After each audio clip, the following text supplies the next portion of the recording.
Eh bien bonjour mes amis Gémeaux, je suis très heureuse de vous retrouver pour votre tirage sentimental. Pour ceux qui me découvrent, eh bien soyez les bienvenus. Mes amis Gémeaux, je dirais que vous avez un peu de tout, il y a beaucoup d'ancrage. Donc on sent qu'on revient aux essentiels de la vie, il y a un peu de feu, il y a évidemment les émotions qui sortent avec le cœur ici dans votre chemin de vie et dans votre passé, et ici dans votre tête. Il y a une arcane majeure qui est la magicienne. Vous êtes un signe d'air, je ne vois rien qui relève de la réflexion ou de la compréhension de quelque chose. Alors, comment vous entrez, avec quelle énergie vous entrez? La reine des arbres. La reine des arbres, c'est une personne qui s'apprécie pour ce qu'elle est et qui a parfaitement conscience que tout est à sa place et que chaque être a une place qui lui est dédiée. Et elle est très reconnaissante, cette reine des arbres, c'est la reine de denier, c'est pareil, elle est très reconnaissante, si vous voulez, de son corps. Elle s'aime, mais elle s'aime par rapport au fait que elle rend grâce à la vie, si vous voulez. Elle remercie son corps de la porter, de la chérir, de la nourrir. Elle se remercie elle-même d'être en mesure de nourrir les autres. C'est une personne qui est particulièrement agréable, qui est aussi parfaitement ancrée à la vie, qui a beaucoup appris dans sa vie, on va dire. Et puis, c'est un esprit particulièrement féminin. Il y a beaucoup d'élégance quand on a cette reine des arbres, il y a une forme de dignité, mais aussi beaucoup de liberté. Vous êtes soutenu par votre corps et j'ai le sentiment que vous vous concentrez probablement sur vous-même et sur ce que vous pouvez faire dans votre vie dans un instant présent. Qu'est-ce qui vous détournerait de cette situation? C'est la 4 des étoiles. Alors, la 4 des étoiles peut traduire une personne d'un signe de feu autour de vous, Bélier, Sagittaire, Lion. Comme ça peut être vous-même également si vous avez ce signe, si vous avez cette influence d'un signe de feu en vous, en ascendant ou en lunaire. Il s'agit ici, si vous voulez, de vous obliger à regarder la vie telle qu'elle se présente à vous. Vous avez, avec cette 4 des étoiles, une ouverture d'esprit, peut-être sur le foyer également, qui vous donne une nouvelle façon de regarder les événements de votre vie et de pouvoir avancer dans un cheminement de vie qui est beaucoup plus cohérent et concret que ce que vous pouviez avoir l'habitude de voir. On voit ici cette femme, elle a les deux yeux bien ouverts, elle a le troisième œil également bien ouvert, et elle regarde, on voit très bien, vous voyez ici toutes les ondes qui circulent à travers ses yeux, et ici c'est comme s'il y avait une fluidité dans la façon d'analyser les événements, de regarder avec une certaine clairvoyance et une certaine objectivité. La 4 des étoiles, c'est vraiment, c'est comme une remise en cause, si vous voulez, de ce qui nous entoure. Vous avez cette reine des arbres où vous avez envie de vous aimer, de vous chérir, de prendre la vie comme elle vient, et peut-être qu'on vous demande de regarder au-delà de ce que vous voyez au quotidien, d'arrêter peut-être de regarder avec le bout de votre nez et de peut-être avoir une vision un peu plus globale, un peu plus aérienne et un peu plus lointaine, si j'ose dire. Alors, quelle est la partie de votre passé qui ressort? Deux cartes sont tombées. On a la chevalier des cœurs et la 8 des cœurs. Alors là, on est clairement dans les sentiments. Il semblerait qu'effectivement, il y ait eu dans votre vie passée une personne qui s'est présentée comme étant l'élu de votre cœur. Donc là, je vois un homme, mais bien évidemment, si vous êtes, si c'est des messieurs qui sont ici en train de m'écouter, ça peut être bien évidemment une femme, hein, c'est pas un problème, ça peut être aussi vous-même qui vous êtes présenté comme l'élu du cœur de quelqu'un. La chevalier des cœurs, c'est quelqu'un qui papillote, si j'ose dire, qui est un volatile d'amour. C'est que des petits cœurs devant lui, des petits cœurs en lui. Il en tient dans ses mains, il en a dans son cœur, il en a dans sa tête, il en a dans les ailes déployées. C'est un envoûteur pour moi, ce chevalier des cœurs. C'est une personne qui a su vous regarder avec le regard de l'amour, qui a su vous donner les belles paroles, qui a créé une intensité dans les émotions qui était telle que vous avez complètement chaviré d'amour pour cette personne. Et puis il semble qu'au fil du temps, la situation s'est dégradée. Il y a eu une forme de codépendance. Vous ou l'autre, il y en a un des deux qui a aimé plus que l'autre. On voit parfaitement sur cette carte les rayonnements d'amour de cette personne-là qui a les yeux fermés et qui ne suit que son intuition émotive et qui s'accroche à son amoureux. Il y a des cœurs de partout, mais si on voit bien, l'amoureux regarde ailleurs. Il regarde au-delà. Il est comme sous une forme de dépendance affective et la personne qui ferme les yeux et qui s'accroche également. C'est comme si l'union était déséquilibrée et tout ce à quoi vous pensiez détenir la vérité par rapport à cette relation amoureuse, elle s'est détériorée au fil du temps et il a fallu probablement pour vous faire preuve de beaucoup de courage pour ouvrir les yeux. Alors c'est pour ça aussi peut-être que vous vous recentrez aujourd'hui sur vous et qu'on vous dise bon ben maintenant il faut analyser ce qui s'est passé de ce passé et aller peut-être vers une autre façon d'aimer, vers un autre regard amoureux. Alors vous allez y arriver facilement parce que vous avez la carte de la magicienne, l'arcane majeur, c'est votre plus grande force. La magicienne, c'est celle qui détient le pouvoir de l'environnement sur l'environnement. Elle détient les pouvoirs magiques. Vous voyez cette énorme fleur bleue, c'est la couleur de la vérité. C'est des petites chenilles qui se sont transformées en papillons. C'est effectivement toutes les vibrations, vibrations intuitives, vibrations olfactives. Les sens sont en éveil. Il vous suffit de faire une formule magique pour que l'environnement vous donne ce que vous voulez. Et si l'environnement veut quelque chose, vous êtes en mesure de les donner. C'est une très grande compassion et ça suppose une espèce d'alchimie de vous-même avec tout l'environnement qui vous entoure. Et ça, si vous voulez, c'est comme si vous aviez la grâce. Une grâce qui est accentuée, si vous voulez, parce que vous êtes physiquement et par le fait qu'en plus, intellectuellement, c'est quelque chose où il y a un éveil supérieur, un éveil de spiritualité qui vous donne une possible facilité de compréhension des événements qui vous entourent. Alors, dans votre présent, comment ça se passe? On a la page des arbres, donc on reste toujours ancré. Ici, vous avez un rêve. Votre rêve, c'est de vous envoler. Voilà, de vous envoler vers d'autres cieux, vers une lumière plus douce. On voit cette colombe-là qui a peut-être passé trop de temps dans la forêt et qui ne demande qu'à une chose, c'est montrer la blancheur de son pelage au grand jour, à l'air libre. Et si vous voulez, ce rêve-là qui vient depuis très longtemps, depuis quelques années, si ce n'est une dizaine d'années, peut se réaliser. Parce que ici, cette page des arbres-là, elle vous invite, comme un adolescent, si vous voulez, à prendre votre projet amoureux sous le bras et à vous envoler avec pour devenir quelqu'un de réalisé, quelqu'un de joyeux. C'est certainement même la meilleure des choses que vous pouvez faire. Il y a de la protection autour de vous. Et si vous voulez, c'est faire de son rêve sa vie, en fait. Il ne suffit pas que de rêver sa vie, encore faut-il la vivre. Et là, vous avez un rêve que vous avez envie de matérialiser du point de vue des sentiments, et apparemment, vous le réalisez. Ou du moins, vous mettez tout en œuvre pour accomplir ce rêve. Et moi, je vous le souhaite, bien évidemment. Alors, comment ça se passe dans votre état d'esprit? C'est ce que vous savez, vous, mais que vous ne dites pas à personne.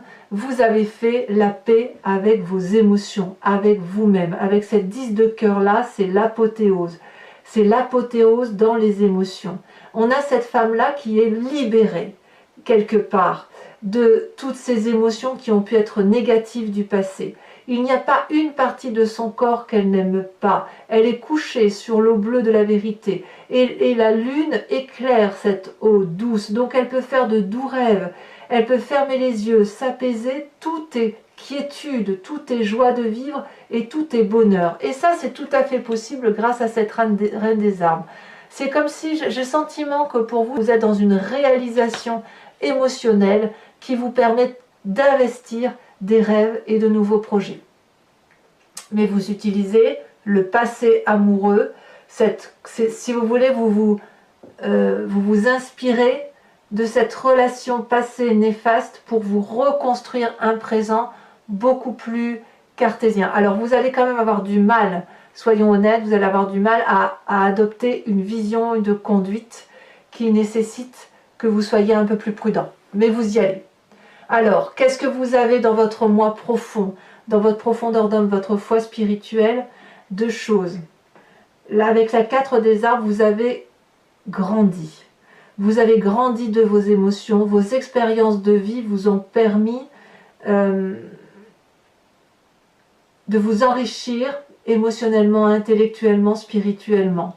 Et puis cette carte aussi, elle traduit qu'au fond de vous, vous avez peur de perdre toute cette grandeur d'âme, toute cette grandeur d'esprit que vous avez acquis durant toutes ces années. Donc cette 4 des arbres pourrait traduire une forme d'avarice. Est-ce que je peux lâcher tel élément de ma vie pour aller vers autre chose? En fait, j'ai envie de vous dire que rien ne se perd, rien ne se gagne, tout se transforme. Il est possible effectivement que dans votre grandeur d'âme, vous soyez obligé d'abandonner certaines conceptions de votre vie passée. Est-ce que ça veut dire que vous reniez votre passé? La réponse est non. C'est juste que tout ce que vous avez appris de votre passé, vous le structurez, vous le modélisez, vous le façonnez de façon à ce que ça intègre votre raisonnement de vie aujourd'hui. Mais ça, vous n'en avez pas conscience. Ça, c'est au fond de vous. C'est quelque chose qui est structurel, voyez-vous? Donc, vous l'avez en vous, mais quoi qu'il en soit, on est dans l'ancrage. Donc, je pense que c'est bien aussi pour les signes d'air de temps en temps de revenir à la base, si j'ose dire, pour dire de ne pas oublier que la vie doit être vécue avec les réalités sociétales et les vérités environnementales, et qu'on ne peut pas toujours papillonner d'une fleur à l'autre ou de se trouver des excuses pour ne pardonner tout et n'importe quoi. Voyez un peu? C'est ça l'idée. Alors vous avez un défi pour vous. On est toujours dans l'ancrage, dans les arbres, dans le denier, donc ça peut être un signe de terre, hein. Peut-être que vous pensez effectivement à un signe de terre, qui serait le taureau, le vierge ou le capricorne, mais votre défi, ça va être d'être l'architecte de votre vie, et d'avoir un raffinement qui fasse en sorte qu'on puisse avoir confiance en la solidité de vos actions. Est-ce que l'on peut se poser sur vos épaules? Est-ce que l'on peut faire confiance en vous et faire en sorte que cette grosse lune-là puisse se coucher sur les branches qui composent l'arbre de votre vie? La roi des arbres, c'est la personne, si vous voulez, qui est aussi une personne discrète. C'est une personne qui ne tape pas forcément de mine, vous savez, elle n'est pas bling-bling, si j'ose dire. Mais c'est une personne solide, c'est une personne ancrée, c'est une personne qui a des valeurs sûres. Et ces valeurs sûres-là, ce sont les socles d'une vie qui doivent être adoptées. Et quand on voit qu'on a cette 9 des arbres-là, c'est quand on a un socle solide. Je vais vous donner une image, c'est imagé, mais les fondations d'une maison, elles sont en béton. C'est solide, ça ne bouge pas, c'est ferraillé, il n'y a pas de souci. Quand on a ce socle solide, on peut édifier toute la majestuosité d'un habitat solide. On peut même y mettre de l'orfèvrerie. On peut aller dans le détail, dans le cisaillement et dans le raffinement des choses. Vous voyez, c'est ça l'idée. Donc si vous êtes... Votre défi, ça va être de regarder cette solidité, cette fiabilité, et éventuellement cette personne, effectivement, qui est discrète, qui est l'architecte de sa vie. Ça peut être vous-même, hein, bien évidemment, mais qui a cette possibilité-là de vous offrir un socle de vie solide dans la durabilité et de faire en sorte à ce que vous soyez un architecte de vie au même titre que vos ancêtres, que ce soit vos grands-parents, vos parents, vos oncles, que sais-je, des personnes de référence pour que vous puissiez vous aussi construire un cheminement de vie qui se vale dans le temps. Alors, c'est le chemin que vous semblez prendre, mais le chemin que vous semblez prendre va ouvrir votre cœur. La reine des cœurs, c'est la personne, si vous voulez, qui est maternante, c'est la personne qui est aimante, c'est la personne qui a un sixième sens, qui fait confiance en son instinct et qui fait confiance en son intuition féminine. Si c'est vous, messieurs, vous allez vous inspirer de cette intuition féminine qui vous vient de votre mère, votre tante, votre grand-mère, la personne qui vous a élevé du point de vue maternel. La reine des cœurs, c'est celle qui va être bienveillante, c'est celle qui va ouvrir son cœur, qui va avoir de la chaleur humaine, qui va peut-être avoir un peu plus de sens pratique, peut-être, si vous voulez. Cette reine des cœurs là, elle vous invite à voyager au-delà de vos yeux, un peu comme cette 4 des étoiles. Une fois que vous l'aurez fait en action, j'ai envie de dire qu'une fois que vous aurez regardé les choses avec clairvoyance, mais dans la vraie vie, que vous aurez mis en action ces pensées-là et cette façon de voir les choses, alors vous allez pouvoir amener à votre cœur cette possibilité, si vous voulez, de sortir d'une vision qui était ordinaire et qui n'avait pas de sens. Vous voyez, c'est ça que ça veut dire en fait. Donc vous allez pouvoir devenir un précieux conseil à la condition effectivement d'être vous-même apte à donner ces conseils. Voilà, mes amis Gémeaux, je vais recouvrir le jeu maintenant du tarot de Wicca qui est le tarot de la sensualité et des désirs charnels et je vais donc l'approfondir, vous expliquer ce que c'est sur la chaîne Vimeo. Si ça vous intéresse, il vous suffit donc de cliquer sur le lien qui est en descriptif de vidéo. Vous êtes renvoyé sur le site en question, directement sur la playlist de votre signe. Et puis, voilà, vous pouvez choisir la location ou l'abonnement, sachant que l'abonnement vous donne accès à toutes les vidéos de votre playlist, donc sentimentale, générale et également sur les mois précédents. Et bon, c'est libre, donc vous pouvez le résilier à tout moment. Alors, je vois qu'en dos de deck, vous avez la 4 de bâton, c'est exactement la même carte que la 4 des étoiles. Donc vraiment, n'hésitez pas à regarder le foyer avec une grande objectivité, avec une clairvoyance qui s'impose. Allez, on va approfondir et on verra effectivement ce qu'il y a lieu de retenir.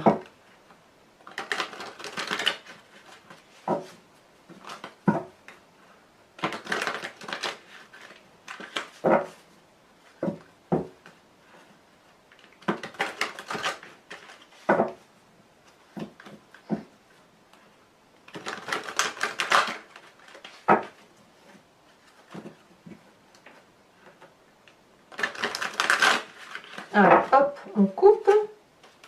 La 4 de bâton, elle ressort à la coupe. Est-ce que c'est le foyer qui va être primordial? La reine des arbres, vous avez la 7 de coupe. Il y a une histoire de choix. Sur la 4 des étoiles, qui ressort en dos de deck et à la coupe, qu'est-ce qu'on a? On vous demande de regarder les événements de vie avec beaucoup plus de clairvoyance, de lucidité peut-être. Oh, c'est très joli. C'est la 9 de coupe. Très joli. Donc si vous voulez, j'ai l'impression que votre cœur se remplit de joie. Alors sur ce passé qui ressort avec cette relation toxique, alors toxique, oui toxique parce qu'elle n'avait plus lieu d'être, on a l'époux inversé. C'est une des arcanes majeures. Sur cette magicienne qui est tombée, on a la 7 d'épée.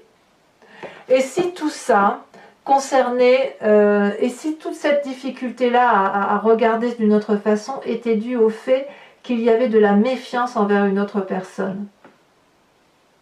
Et vous avez tellement méfiance envers une autre personne que vous déployez des énergies d'approche, mais d'approche où on détourne le regard un peu, voyez? Voilà, c'est ça, il ne faut pas détourner le regard. Alors, sur cette 10 de cœur qui constitue votre état d'esprit, ce que vous ne dites pas, mais que vous gardez, que vous avez quand même bien en tête avec cette apothéose de la relation amoureuse par rapport à vous-même. Là, pour le coup, on parle de vous. Elle est tombée. On a la roi de bâton. Il y a de la... C'est comme si, oui, vous êtes maître, dans votre tête, vous êtes maître de vous-même. Alors, sur ce présent avec la page des arbres, qu'est-ce qu'on a? Ça s'est retourné. On a la 3 de denier. C'est très bien. Le projet que vous mettez en place aujourd'hui, où vous investissez, peut-être que c'est un travail, que sais-je, un projet quel qu'il soit, il est très bien. Vous le ciselez, vous le peaufinez, ça devient de la joaillerie, c'est parfait. Avec la 4 des arbres sur votre spiritualité profonde, hein, ce qui est ancré au vous, et là, pour le coup, vous n'en avez pas conscience. On en a 2 qui... Non, on en a trop. 3, c'est trop. Genre, hop, c'est pas possible, ça. Hop. Elle se tombe. On a la 4 de bâton. Vous voyez qu'elle retombe, cette 4 de bâton? Cette carte de bâton ici, elle était donc en dos de deck, à la coupe, et maintenant elle retombe ici, et elle est dès le début de votre tirage avec l'autre tarot. Donc ça fait 2 cartes identiques sur 2 jeux de 78 cartes.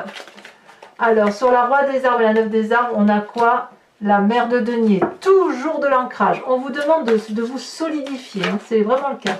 Et enfin, le chemin que vous entendez prendre avec cette reine des cœurs, on a la carte de l'éruption inversée.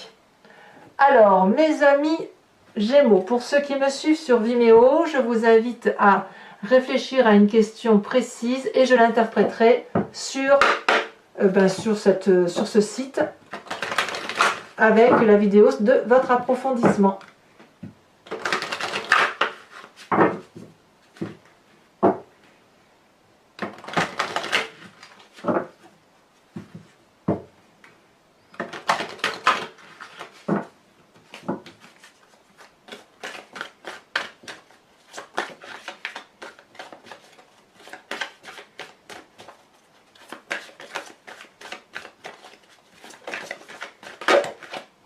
Ici, on a la dame de trèfle.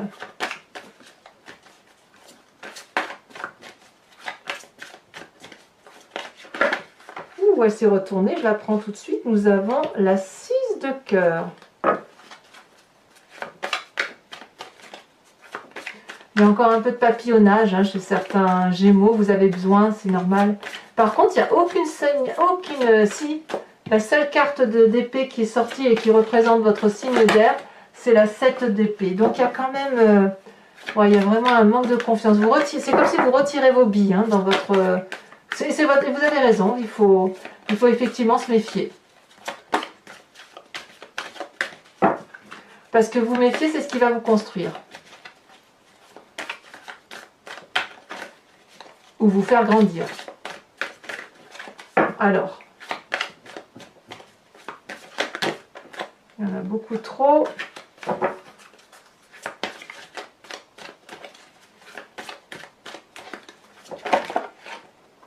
Ce sera celle-là parce qu'elle saute de mes mains.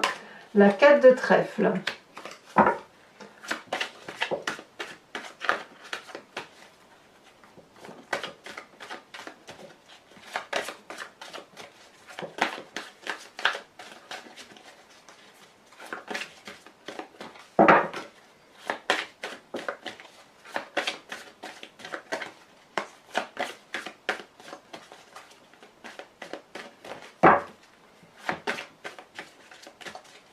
Et bien dis donc, ça veut... Ah,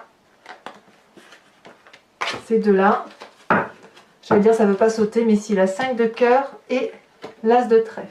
Enfin, je vais vous tirer une carte du jeu de Martine Nouvelière, qui est une créatrice, et qui vous invite à vous inspirer d'une couleur ou d'une forme, et ça va vous permettre, si vous voulez, de vous centrer, si vous voulez, sur les énergies qui vont être développées à travers cette couleur et qui va vous apporter, si vous voulez, tout ce qui est nécessaire pour vous. Vous savez, les couleurs ont chacune leur influence sur l'organisme et c'est cette influence-là qui va apaiser les cœurs, apaiser les émotions, apaiser les énergies.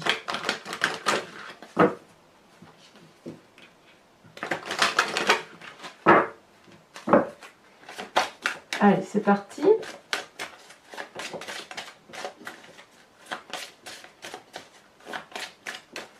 Alors, je ne connais pas tout le nom de ces cartes parce que il y en a, voilà, celle-là a sauté. Regardez, magnifique carte pastel dans les tons bleus, rouge, rosé, un peu grisonnant, jaune, verdâtre, avec un très joli cœur ici et tout rayonne autour. Voilà. Donc mes amis Gémeaux, je vous invite à liker, commenter, partager, à vous abonner bien évidemment. Activez la cloche des notifications si vous voulez être informé des futures vidéos. Et dans tous les cas, vous avez votre tirage général qui est sorti il y a quelques jours déjà. Et je vous retrouve de très bientôt pour votre prochain tirage. Bisous bisous.